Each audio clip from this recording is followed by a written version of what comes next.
Urano Motosu loved books with a passion that bordered on obsession. Her friends called her that weird bookworm, and she wore the title like a badge of honor. Books weren't just entertainment, they were portals to other worlds, her constant companions through every moment of life. She read while walking, while eating, even while bathing. The distinctive scent of aged paper and ink was more comforting to her than any perfume. One afternoon, she walked home with her childhood friend Shu, her nose buried in a novel. A large truck rumbled past, belching exhaust, but she didn't even glance up. Urano, that's dangerous. Stay close to me, Shu said, tugging her arm. She winced. Shu, that hurts. A little pain is better than getting hit by a truck and dying, yeah? She laughed. I wouldn't want to die from anything but an avalanche of books. That would be far better than fading away in some hospital bed. I'm always telling you not to read while you walk. If I weren't here, you'd walk straight into traffic. But even if I did die, I'd just ask a god to reincarnate me so I can keep reading books in my next life. Isn't that smart? Shu snorted. Life ain't that convenient, moron. They reached her house. She'd just been hired at a college library, her dream job, a position that would let her spend every day surrounded by books. Her mother had cried upon hearing the news. That's wonderful, Urano. You actually found a respectable job. I'm so proud of you. She settled into her desk, eyes already scanning the pages. Then the world began to shake. An earthquake. The tremors were stronger than usual. She looked up in frustration, and her blood ran cold. Books, hundreds of them, tumbling from the tilted shelves like a deadly waterfall. She could only stare, eyes wide, as her beloved companions buried her beneath their weight. Her last thought flickered. I'm sorry, Mom. I can already hear you. How many times did I tell you to get rid of some of those books? Consciousness returned with unbearable heat. A child's voice cried in her mind. It's so hot. It hurts. I hate this. The plea echoed, desperate and fading. What do you want me to do?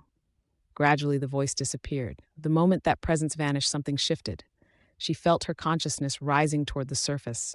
But with awareness came agony, a fever burning through every nerve, pain radiating from a body that didn't feel like her own. She tried to move, searching for a cooler spot, but her limbs wouldn't obey. When she spoke, a childish voice emerged, not hers. She forced her eyes open. Tears blurred her vision, but she could see a small, pale, malnourished hand. A child's hand. She watched it clench and open, felt it move. This body, this weak, tiny body, was not hers. The bed was hard, lacking even a mattress, made with rough cushions that felt prickly against her skin. The blanket reeked of mildew, and her body itched as though infested with fleas. Where am I?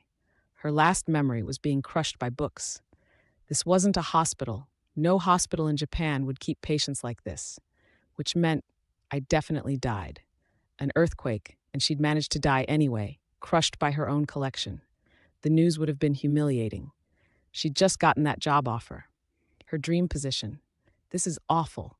My sweet college library. She sat up and looked around. Sparse. A few dressers, 2 beds with filthy blankets, and crucially, no bookshelf. Not a single book. Maybe this is just a nightmare? If a god had granted her wish to be reincarnated, surely there would be books here. The door opened and a woman entered. She was beautiful, probably in her late 20s, with a triangular bandana covering her hair. But she was also filthy, so covered in grime that if Urano had seen her on the streets of Tokyo, she would have assumed the woman was homeless. What a waste, she thought distantly. She should wash her face. She's wasting those good looks. The woman spoke, and the sounds that came out were completely incomprehensible. Myne, are you okay? The moment those foreign words hit her ears, something inside her mind broke open like a dam bursting. Memories flooded through, not her memories, but someone else's. Years of accumulated experiences belonging to a girl named Myne crashed through her consciousness in the span of a few heartbeats. The sensation was indescribable and terrifying. This dirty, unfamiliar room suddenly felt familiar. These weak, small hands became hers. The language that moments ago had been gibberish now made perfect sense. Everything around her seemed to scream a single truth. You're not Urano anymore. You're mine. The woman, her mother, these memories insisted, called out again, worried, but she was a complete stranger. Except she wasn't. Somehow, impossibly, it felt like she'd known this woman all her life. It felt like she loved her. But that love felt alien and wrong, like wearing someone else's skin. It wasn't her emotion. It belonged to the girl whose body she now inhabited. When she finally looked up at this stranger wearing her mother's face and whispered, "Mom," something fundamental shifted inside her. In that moment, Urano Motosu ceased to exist. She was Myne now, whether she liked it or not. After the woman left, she processed the situation through Myne's memories. Her family, Mother Effa, who worked as a dyer, Sister Tuli, about 7 years old, Father Gunther, who served as a soldier, and herself, Myne, a sickly 5-year-old. But the shock came from her mother's hair. Light green, not dyed, but naturally green like jade. Tuli's hair was green. Her father's hair was blue, bright blue. Her own hair was dark navy. This world is not Earth. And worse, there were no books, no mirrors in the house. No books. Tuli appeared in the doorway, green hair and a lopsided braid, unwashed. "Tuli, would you bring me a book?" Her sister looked confused. "What's a book?" She tried again. Things with letters written on them, illustrations, but Tuli just shook her head. Every time she said book or letters, those words came out in Japanese. The auto-translation didn't work for concepts that didn't exist here. Her first priority, learn every word of this world's language. 3 brutal days passed. She kept trying to sneak out to search for books, driven by withdrawal that made her hands shake. Every attempt ended with her mother catching her and forcing her back to bed. But worse was the bathroom situation. No bathroom, just a chamber pot in the corner. And because Myne had never learned to use it alone, someone had to watch. No matter how much she screamed, "I can do it on my own," they refused. She cried from mortification while Tuli praised her. "You've gotten really good at this." Then came the revelation. They dumped the pot out the window, just threw it into the street. She couldn't process it. Her father would change her clothes despite her protests. To her, Gunther was just a scary-looking man with impossible strength. Every protest was crushed. 3 days of losing every battle shredded her dignity. "I'm a young girl. My family has to take care of me. If I don't accept this, I'll go insane." Small victories emerged. She convinced Tuli to wipe down her body with warm cloths daily. The first time, the water turned black. She got a hair stick, though first she tried to snap the leg off Tuli's doll, making her sister cry. She felt guilty about that. Tuli forgave her and carved a proper stick, teaching her that only adults wore all their hair up. She decided to explore the house properly. Withdrawal symptoms were setting in hard. When Tuli left to wash dishes, she slipped out. The floor was grimy. Tuli had hidden her shoes. The bedroom door was her obstacle. She could barely reach the doorknob. She balled up her parents' comforter as a stepping stool. "There's nothing I won't do if books are on the line." She turned the doorknob. The door swung toward her too fast. She tumbled backward and hit the floor. Pain exploded through her head. But the door was open. Worth it. The kitchen was disappointing. Table, chairs, cabinet, pots and pans, a furnace, water jug, no running water. A basket of vegetables and strange fruits. One looked like an avocado. If she could extract oil, she could make shampoo. Her scalp had been itching for days. 2 other doors, one a storage closet, one locked. If that leads outside, this home has no bathtub, no toilet, no running water, no bookshelves. Nothing. God, is this some cruel joke? She searched every shelf, no books, no letters, not even paper. What's going on? Her head throbbed. She dropped to the ground. "I died crushed by books. I asked to be reincarnated. But this world has no books, not even letters, not even paper. How am I supposed to live?" A tear traced down her cheek. She'd never imagined a world without books. "Myne, why aren't you in bed?"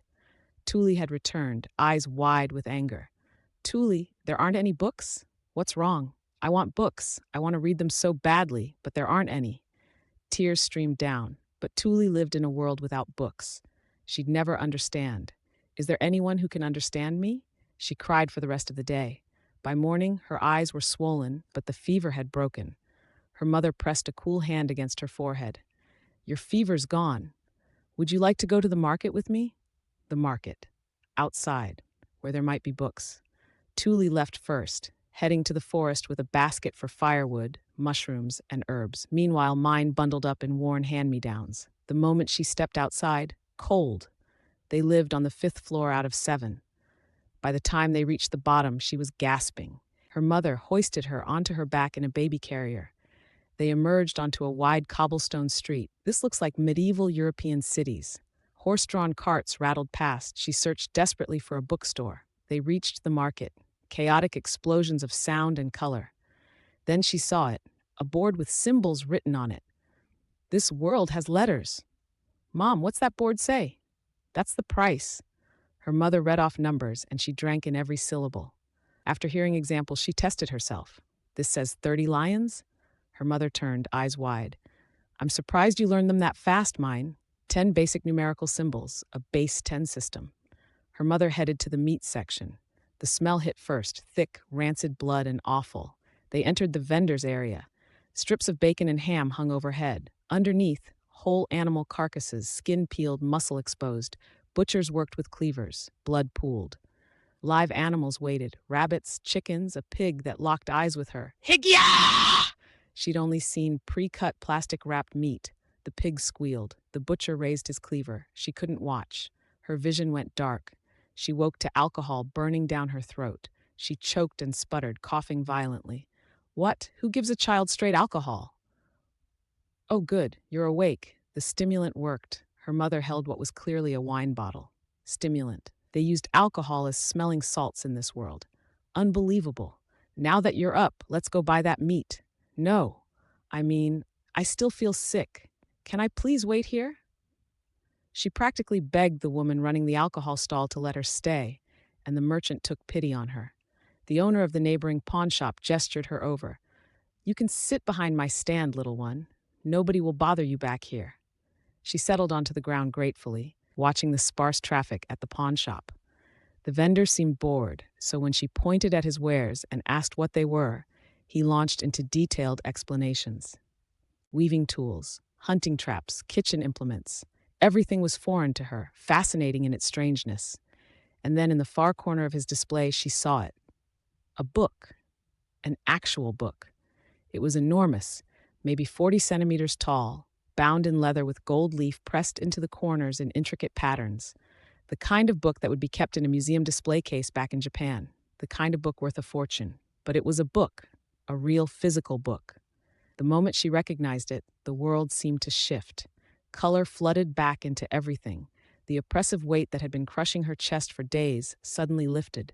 She could breathe again. Mister, what's this? What is it? Oh, that's a book. Yes, books exist. They're real. They're here.